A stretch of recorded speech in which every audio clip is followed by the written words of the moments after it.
Bonjour mes petits loups, je suis très contente de vous retrouver pour une nouvelle série de vidéos parce que j'ai étudié un tout nouvel aspect que je suis vraiment contente de partager avec vous. Peut-être comme vous, j'ai commencé par étudier quelques petites huiles végétales et au fur et à mesure j'en connaissais de plus en plus et je savais quelles propriétés elles avaient. Mais un jour je me suis demandé pourquoi telle huile végétale en fait a telle propriété. Et même s'il y a beaucoup d'éléments chimiques qui rentrent en compte, finalement les propriétés sont dues en grande partie à une chose, la connaissance des acides gras. Donc je vais vous offrir une série de vidéos qui va parler des différentes familles d'acides gras. Ça va particulièrement être utile à ceux qui font des savons avec la soude caustique parce que là la connaissance des acides gras est primordiale, mais pour tous les autres ce sera loin d'être inutile parce que quand vous hésiterez entre deux huiles végétales, plutôt que de prendre celle qui est plus jolie, vous prendrez la plus efficace. Bonjour à tous, aujourd'hui on fait une nouvelle vidéo, cette fois sur les acides gras stéariques. Les acides gras stéariques, c'est ce qu'on appelle des acides gras mono-insaturés, c'est-à-dire qu'ils ont une double liaison sur leur chaîne carbone. C'est des huiles qui sont moyennement stables, du coup il va falloir les protéger avec de la vitamine E si vous comptez les garder longtemps. Les stéariques, on les retrouve beaucoup dans les graisses animales.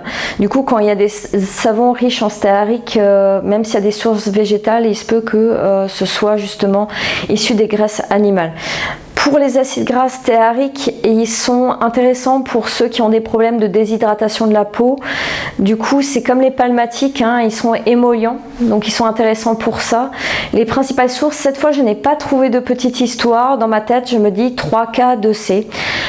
Donc pour Cocoum, pour Capagnan, maintenant j'ai un trou, bien sûr. Ah oui, excusez-moi.